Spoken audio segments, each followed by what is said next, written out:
जल्द से जल्द उसे ढूंढ कर लाना होगा, चाहे इसके लिए तुम्हें आकाश पाताल ही एक क्यों ना करना पड़े। एक काम करो, तुम अपने कुछ आदमियों को यहाँ भेजो। अगर अभिनव ही अर्जुन को लेकर गया है तो मुझे अच्छी तरह से पता है कि वो अर्जुन को कहाँ लेकर गया होगा। दिक्पाल ने चिल्लाते हुए कहा और संतोष का फोन काट दिया।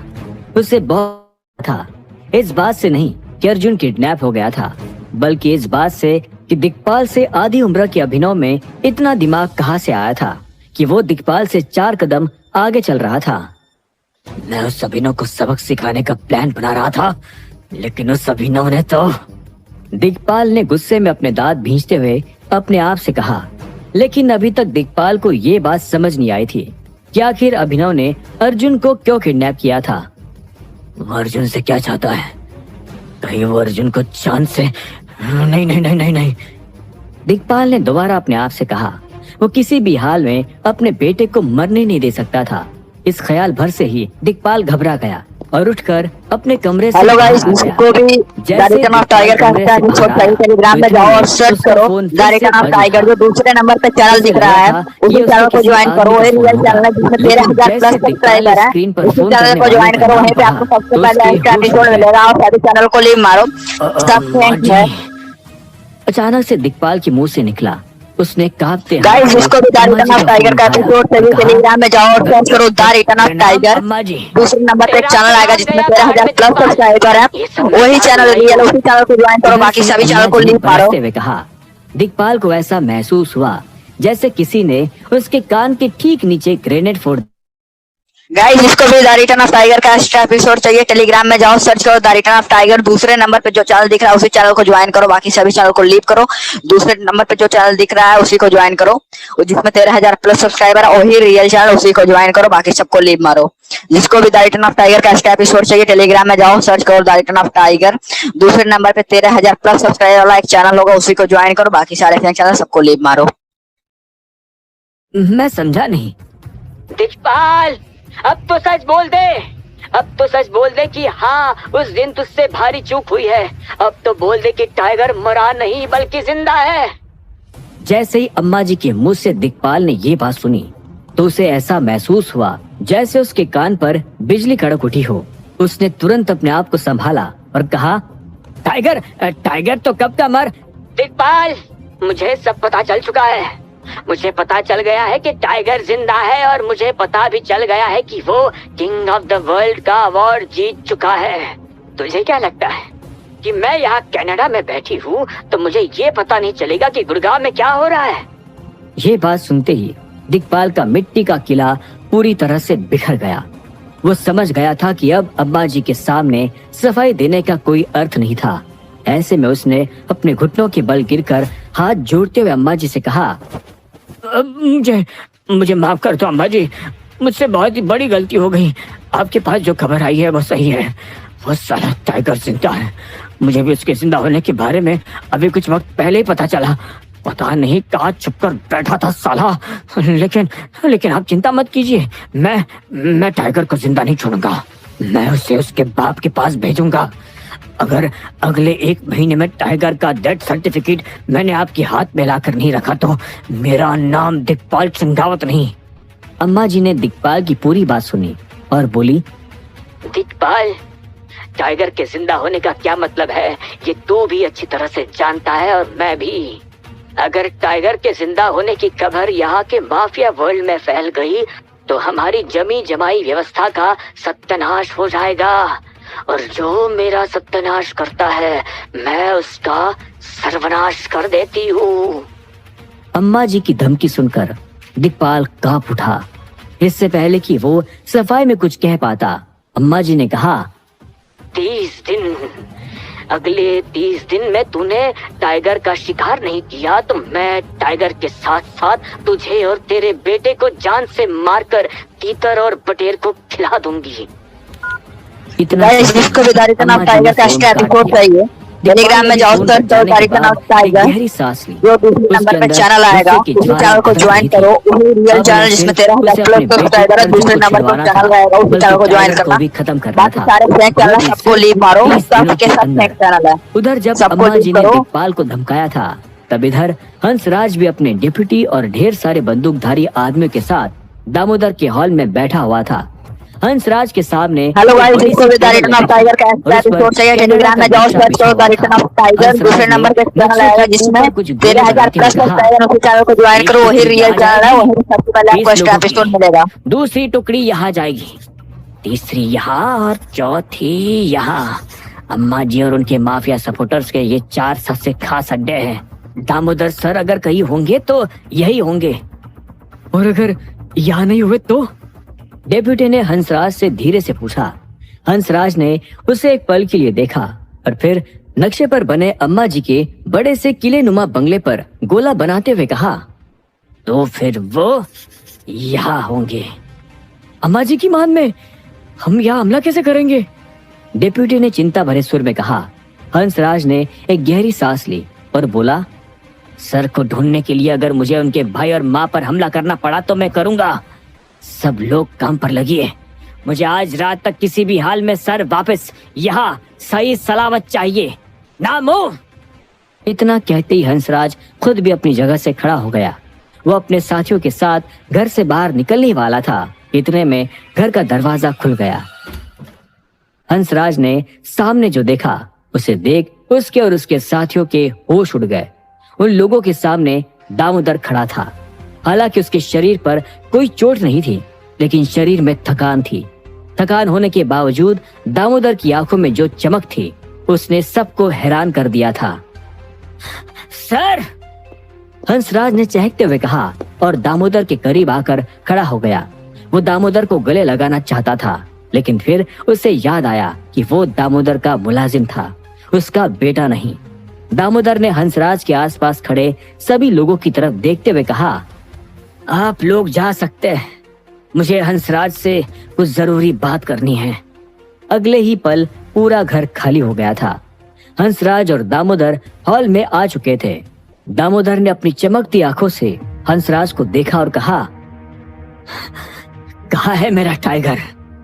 इस सवाल को सुनकर हंसराज हिचक उठा। उसने एक गहरी सांस ली और बोला, सर, ये तो पता चल गया है कि टाइगर गुड़गांव में है, लेकिन वो गुड़गांव में कहाँ है ये मुझे पता नहीं चला। ये सुनते ही दामोदर का दिल बैठ गया। उधर जब दामोदर घर वापस आ गया था, तब इधर अभिनव भी हॉस्पिटल में अनन्या के कमरे के बाहर खड़ा था। वो अनन्या से मिलने के लिए बेताब था। वो अंदर तो जाना चाहता था, लेकिन वो ये भी अच्छी तरह से जानता था कि अंदर शर्मिला और राजीव भी होंगे। इसलिए अभिनव ने अपने पैरों को रोक लिया। इससे अच्छा तो मैं डॉक्टर से ही मिलाता हूँ, अभिनव ने अपने आप से कहा और फिर डॉक्टर के कैबिन की तरफ बढ़ने लगा। इस बीच अभिनव ने अपना फोन निकालकर मायरा को फोन मिला दिया था। मायरा ने फोन उठाते हुए कहा, good morning boss. Good morning Myra, मेरे पास तुम्हारे लिए एक जरूरी काम है। अर्जुन भाग गया है। तुम्हें इस बारे में एक खबर लिखनी है और जल्द से जल्द पब्लिश करनी है। इस खबर का स्केल इतना बड़ा होना चाहिए कि ये ज्यादा से ज्यादा लोगों तक पहुंच सके। क्या तुम ये काम कर पाओगी?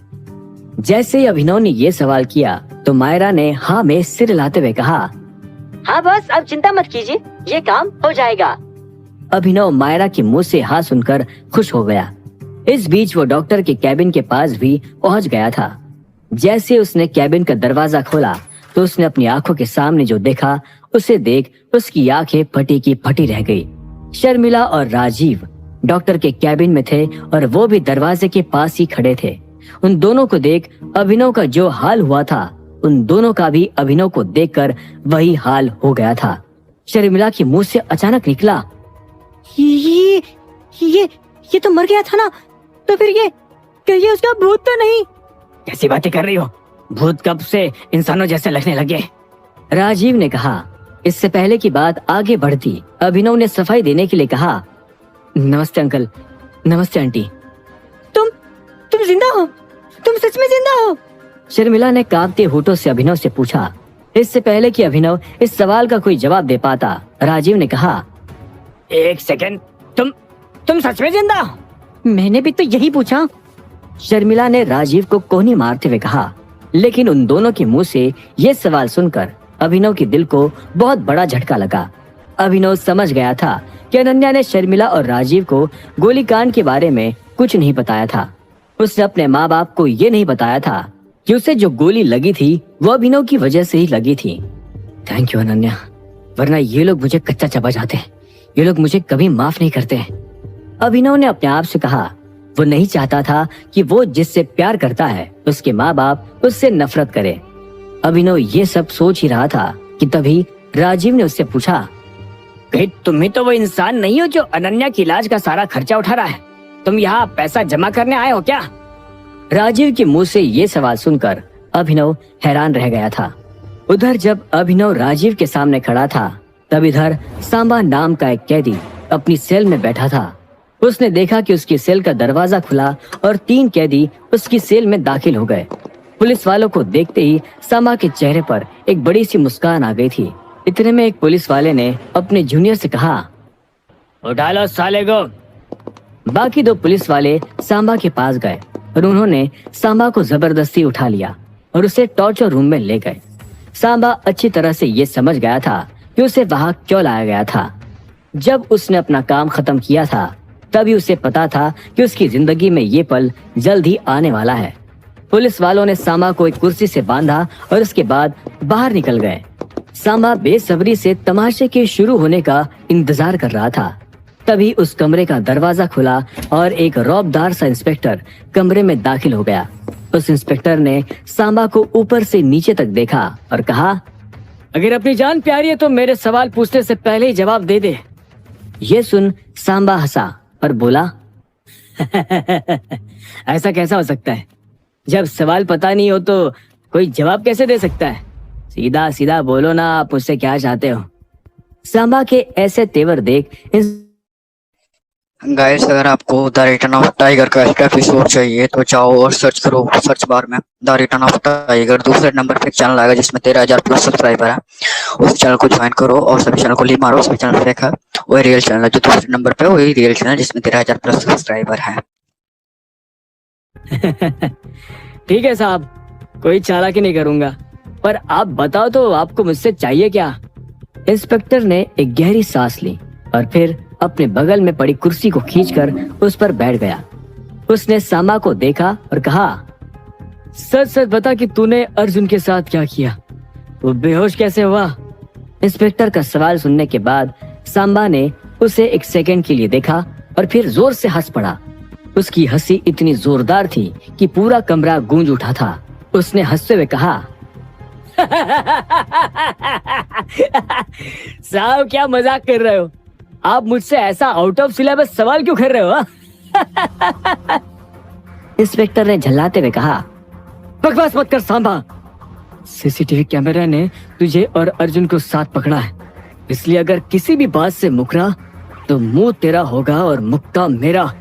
तेरे मुंह से निकली एक भी ना तुझे बहुत बड़ी मुसीबत में डाल देगी। इंस्पेक्टर की धमकी सुनकर सांबा ने एक गहरी सांस ली और बोला, ठीक है साहब, आप किस बारे में बात कर रहे हैं मुझे कुछ समझ नहीं आ रहा है। अगर मैं और अर्जुन सीसीटीवी में एक साथ दिख भी गए तो इसका ये मतलब थोड़ी ना है कि मैंने उसे बेहोश किया है। हाँ? अब वो कैसे बेहोश हुआ, कहाँ गया, कौन ले गया, ये सब मैं क्या जानूं? सांबा के मुंह से ये बात सुनते ही इंस्पेक्टर के चेहरे पर एक बड़ी सी मुस्कान आ गई। उसने सांबा की आंखों में आंखें डालते हुए कहा, तुझे कैसे पता कि मैं ये पता करने आया हूँ कि अर्जुन कहाँ है? इसका मतलब तो ये हुआ कि तेरी नाम में खोट है, तू सब जानता है। इंस्पेक्टर के मुंह से ये बात सुनते ही सांबा के होश उड़ गए थे। अब आगे क्या होने वाला है? क्या दिक्पाल अभिनव को 1 महीने में खत्म कर पाएगा? क्या दामोदर टाइगर को ढूंढ पाएगा? क्या जवाब देगा टाइगर राजीव के सवाल का? और क्या सांबा इंस्पेक्टर से बच पाएगा? इन सभी सवालों के जवाब